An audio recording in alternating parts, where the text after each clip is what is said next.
Hi, I'm Trudy, I'm a therapist at New Soul, and today we're going to do a deep dive into trigger point therapy. Almost every massage therapist has heard the phrase, "I have knots in my muscles." Hi, I'm a trigger point, a tiny muscle knot. I form when muscles stay tight too long.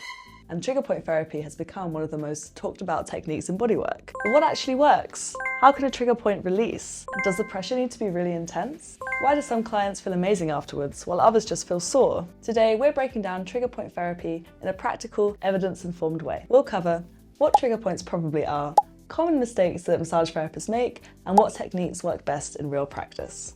Let's start with the basics. A trigger point is usually described as a sensitive spot in the muscle that may feel tender, create local discomfort, or refer pain to another area of the body. For example, a trigger point in the upper trapezius may cause pain in the neck or head. Now, here's the important part. There's still debate in science about what exactly trigger points are physically, but clinically, many therapists and clients clearly notice sensitive, tight, reactive spots in the muscle. So instead of obsessing over labels, it's often more important to focus on sensitivity, tension, movement quality, and system response. One of the biggest mistakes in trigger point therapy is using way too much pressure.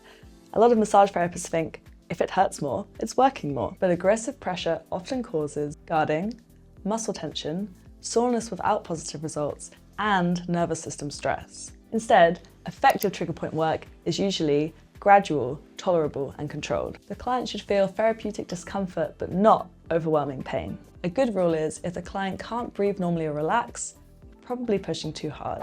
One of the most common approaches is sustained compression. Instead of digging aggressively, you apply moderate pressure and wait. Often, tissue softens, the nervous system settles, and discomfort decreases. Sometimes less force and more patience can create better results. Breathing matters more than many therapists realize. When a client holds their breath, the body stays guarded. Encouraging slow breathing can help to reduce protective tension and help the body to relax. Sometimes the nervous system relaxing is more important than destroying knots. Combining pressure with gentle movement can also work very well. Pin and stretch, active movement, or slow range of motion work. This often feels more functional and less aggressive than static pressure alone.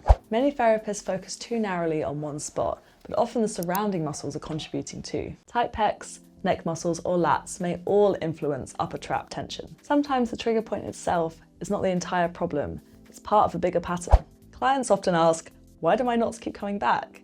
It's because tension can have multiple causes. Things like stress, sleep, training, workload, posture, anxiety, inactivity, or repetitive movement can all cause tension. Massage can help to reduce symptoms and offer comfort, but often long-term changes are needed too. That's why education and self-care is so important. Here are some very common trigger point mistakes that some therapists make. Using excessive pressure, working too fast, holding pressure for too long without feedback, ignoring client breathing and nervous system response, trying to fix every trigger point in one session. Sometimes calmer, smarter work creates better outcomes.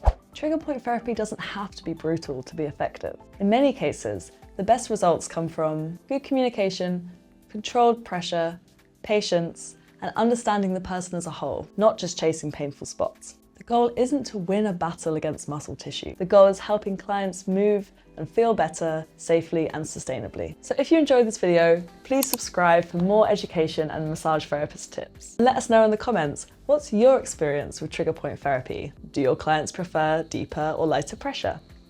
See you again next time.